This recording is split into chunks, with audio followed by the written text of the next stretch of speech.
Hello everyone and welcome back to another video. Today's video is me giving you my pre-match thoughts going into the game between Cardiff and Luton. Massive game for both teams. If Cardiff win, they go 8 points away from us. If we win, we go 2 points away from Cardiff.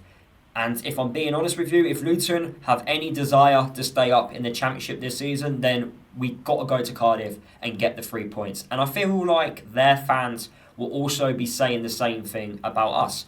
If they want to stay up in the Championship, they've got to win their home games and they've got to beat the teams around them in the Championship table. And beating us at home would definitely give them some confidence that they can actually stay up in the Championship. So this game, for both teams, is absolutely massive. You could argue and say it's the biggest game of the season so far. Now, I don't really want to say that, but it kind of is, because if Luton don't win, now the fan base already, I would say, isn't confident that we can stay up. I think not winning away to Cardiff will put even more pressure on these Luton players.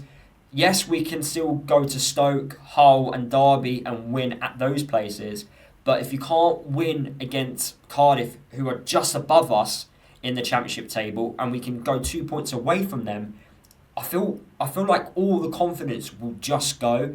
Of course, there will be one or two people out there that still believe, and that's fair enough. But right now, it's very difficult to believe. But the squad, the group of players, Matt Bloomfield, everyone has an opportunity here to kind of reinstall some belief back into us and give us some confidence that we can stay up by walking away with the 3 points. But can we do it without KAL NAISMITH? That's the most important question, I would say, for this video. Since KAL NAISMITH has come back to us in the January transfer window, our performances, especially in defence, I do think have got better. And I think we are a lot more organised with him in the team. He brings leadership.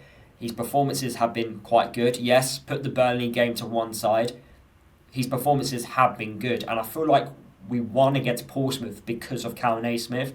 What worries me is, are we going to be organised? Are we going to show some leadership without him in the team? It's a massive blow not having him in this game. I'd rather he missed the Middlesbrough game at home compared to this one. I would have rather of him not be suspended for this. But we've got to deal without him. And I do think a former Cardiff player is going to start. And I do think McGuinness will be that replacement. Can McGuinness show us some leadership, and could he perform against his former side? Now, whatever your thoughts are about McGuinness, I actually think he's been okay this season. I feel sorry for him in some way. I felt like he should have come before the season started. I felt he hasn't had a consistent defence around him all the time. It's always been a different defence. And it kind of does explain why Thomas recently probably hasn't been as good as we've seen, because he isn't communicating with the defence. And that does worry me, because against Burnley, there was a lack of communication. And that first goal, which Burnley scored, all came from just not communicating with each other. And I feel like without KAL NAISMITH, we just don't talk. But hopefully, we figure out a way and we can win the game of football. Now, Matt Bloomfield, I would want him to change the system, but I know he isn't going to do it. I want to play with wide attacking players, but I cannot see us doing it. I also feel like without KAL NAISMITH, the back three doesn't work. I do want to play a back four. I just feel like, for me, it gives me a lot more confidence. I want to play some of the new lads, but I can't see that happening. In fact, I think Matt Bloomfield will play the same system that he played against Burnley, but I do think he will make a couple of changes. As I've already mentioned, I do think McGuinness will walk straight back into the side, and I also think Elijah and Zach Nelson will be dropped for Morris and Brown. I think after Brown, his performance when coming on against Burnley, it was good. I don't think it was a bad, sub-appearance from him. We've seen worse from him, in fact. I think because of that performance, Matt Bloomfield will start him alongside Morris. I think Morris was dropped against Burnley because of this game. I think we were eyeing this game up because it is more important. This game is far more important than the game against Burnley. But can these group of players put that 4-0 defeat to one side and focus and get the 3 points here? We can't keep relying on other teams around us in the Championship to keep dropping points. We need to start winning games of football. It's as simple as that. I can't keep saying this. We have to win our games. We don't have to worry about other teams. We've got 10 games left. You win 5 or 6, you stand a very good chance in staying up in the division. And I know people don't like the saying, but I'm looking at this as 10 cup finals. And I'm sure, the teams around us, like Cardiff, they would also be saying the exact same thing. For them, they could go 8 points away from us. Yes, Derby are also playing. They can worry about them. But 8 points away from us, that is a massive statement and a good position to be in. So both teams, plenty to play for. Now, with Cardiff, I think there are 2 players to watch out for. Callum Robinson, their top goal scorer. For some weird reason, the other players in the Cardiff team, they don't have many goals. It's a massive drop-off from Callum Robinson. He's on 12 goals. The others are on 4 and 3. Not much goals spread out through that Cardiff City squad. But also Colwill. For me, Colwill is a hot or cold type of player. When he's on it, he's on it. But if he's not turning up, he has an absolute stinker. But those are the 2 players, in my opinion, I think Luton need to watch out for. And I look back at the previous game we played against Cardiff, and it was a game with not many chances. We scored our goal from a set piece. Brown was the goal scorer there. So that's why I've got even more confidence that Brown will start alongside Morris in this game.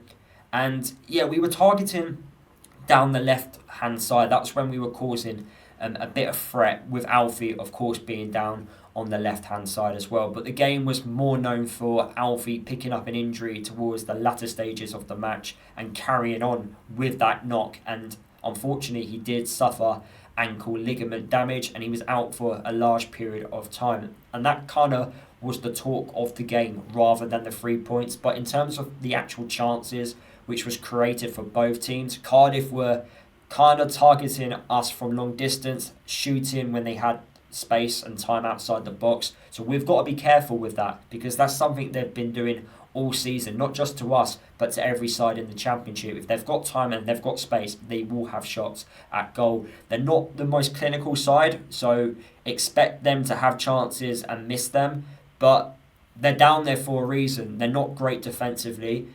They struggle to defend against counter-attacks. They give teams opportunities, and I do think we are going to get chances, but we've got to be a little bit front-footed. I don't want us to be a bit one-dimensional like we have been. I want us to get on the ball. Walsh, Clark and Asgard, that midfield is so important right now. I would argue it's so important going forward because we need creativity. Now, Asgard in the last couple of games, he's gone a little bit quiet, and we now need him to come back alive again.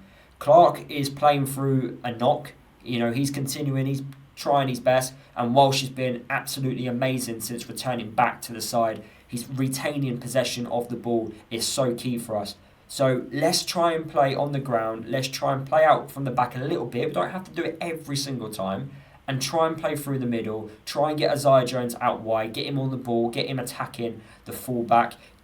Get Alfie on the ball as well. Get him whipping in balls into the box. Let's try and be front-footed. And let's show a little bit of creativity. I do not want to watch this game and Luton have their first shot in the 65th minute like we did against Burnley. Yes, we went down to 10 men against Burnley.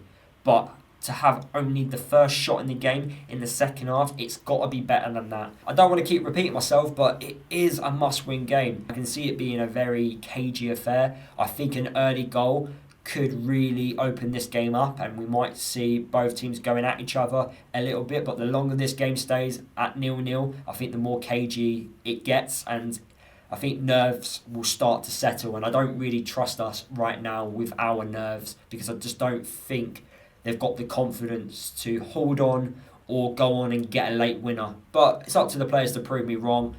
My score prediction, let's be positive, yeah? 1-0 away from home. Let's go with that. Fingers crossed we can go and do it. And yeah, I just want Matt Bloomfield to start getting wins. I feel sorry for him because fans are already turning on him, which I do think is slightly unfair due to what he's had to inherit. But that's just the way I see it. And yeah, fingers crossed Luton can get the 3 points. So those are my thoughts going into this. Drop a like on today's video. Comment your score predictions and thoughts going into this game against Cardiff. Subscribe to my channel if you are new. If you haven't already, don't forget to follow me across all my social media. And I'll see you guys in tomorrow's video, which will be a match reaction. I'll see you guys then.